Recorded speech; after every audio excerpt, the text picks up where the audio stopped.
लेकिन अगर कोई इनके गरेबान पे असेंबली के गेट पे हाथ डालेगा और अगर पीटीआई का इक़्तिदार हुआ, मैं कसम उठाता हूँ कि मैं जाऊंगा और वो हाथ में उखाड़ूंगा। किसी भी पार्टी के किसी एक खास बंदे को कोई एक गलती करने पर उस पार्टी से कुछ दिनों के लिए इसलिए निकाला जाता है ताकि उसे अपनी गलती का एहसास हो जाए। पार्लियामेंट की बिल्डिंग के अंदर मेरे कोलीग्स गिरफ्तार हुए, वो अपना किस्सा अपनी बारी पे खुद सुनाएंगे, लेकिन जो मुझ पे गुजरी वो मैं इस पूरे अवाम के सामने इसलिए रखना चाहता हूँ कि मैंने हमेशा बहैसियत एक वकील अगर राना सनाउल्लाह पे कोई गलत केस बना था तो उसकी मजम्मत की थी। अगर साद रफ़ीक या खाकान अब्बासी या PMLN के जितने लीडर्स को सेल में डाला गया था तो मैं इसकी मजम्मत करता आया था। और आइंदा भी अगर अता तारड़ साहब या ख्वाजा आसिफ साहब, जो कि पाकिस्तान तहरीक इंसाफ में इन दो से बहुत ज़्यादा नफ़रत की जाती है, लेकिन अगर कोई इनके गरेबान पे असेंबली के गेट पे हाथ डालेगा और अगर पीटीआई का इक़्तिदार हुआ, मैं कसम उठाता हूँ कि मैं जाऊँगा और वो हाथ में उखाड़ूंगा।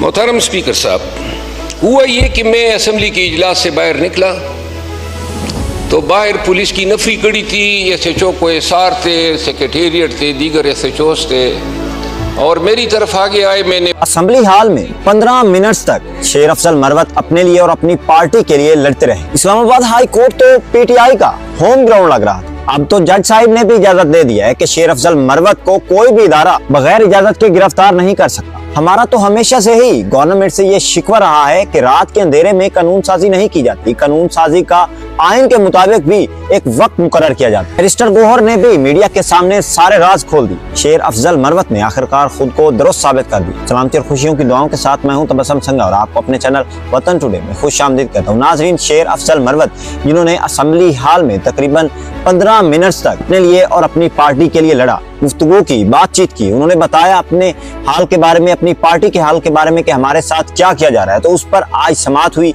इस्लामाबाद हाई कोर्ट में। इस्लामाबाद हाई कोर्ट तो यूं आज पीटीआई का होम ग्राउंड लग रहा था, तो उस पर फैसला शेर अफजल मरवत के हक में हो गया। इस्लामाबाद हाई कोर्ट ने पीटीआई रहनुमा शेर अफजल मरवत को किसी भी मुकदमे में बगैर इजाजत के गिरफ्तार करने से रोक दिया। जस्टिस समन इम्तियाज ने शेर अफजल मरवत की दरखास्त पर तहरीरी हुक्मनामा जारी कर दिया, जिसमें हाई कोर्ट ने सेक्रेटरी दाखिला, IG पंजाब, IG इस्लामाबाद और FIA को नोटिफिकेशंस भेज दी, जिसमें फरीकैन को शेर अफजल मरवत की दरखास्त पर पैरावाइज कमेंट्स जमा करवाने का हुक्म दे दिया गया। तो उस पर इस्लामाबाद हाई कोर्ट ने क्या किया? इस्लामाबाद हाई कोर्ट ने शेर अफजल मरवत के खिलाफ जितने भी मुकदमा दर्ज थे उनकी तफसीलात तलब कर ली और कहा गया कि दरखास्त गुजार वकील के मुताबिक शेर अफजल मरवत को किसी भी मुकदमे में बगैर इजाजत के गिरफ्तार करना नामुमकिन है। तो दरखास्त गुजार वकील के मुताबिक शेर अफजल मरवत को किसी भी मुकदमे में खुफिया गिरफ्तारी का खदशा है, तो अदालत की इजाजत के बगैर किसी भी मुकदमे में गिरफ्तार न किया जाएगा। उसके अलावा chairman PTI barrister Gohar Ali ने भी इस्लामाबाद में मीडिया से गुफ्तगू करते हुए कुछ यूं बयान दिया। उन्होंने कहा कि आईनी तरामीम का बिल पेश करना कवायद और जवाबित के खिलाफ होगा। रात के अंधेरे में कानून साजी तो नहीं की जाती। उन्होंने कहा कि हमारा हुकूमत से हमेशा से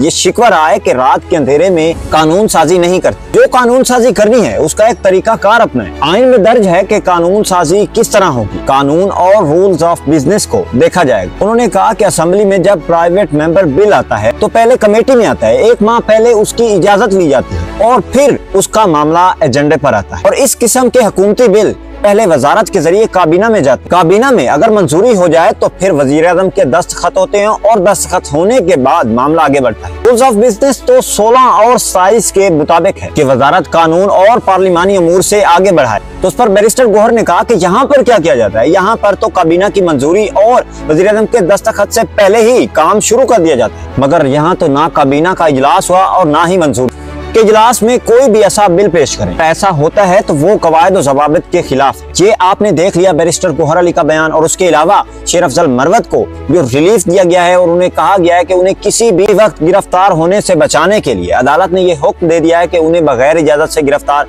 नहीं किया जा सकता। आपने अफजल मरवत की वीडियो में चंद उनके अल्फाज भी मुलाहिजा किए कि उन्होंने क्या कहा। तो नाजरीन, आज तक यही अपडेट्स थी। अपना ख्याल रखिएगा।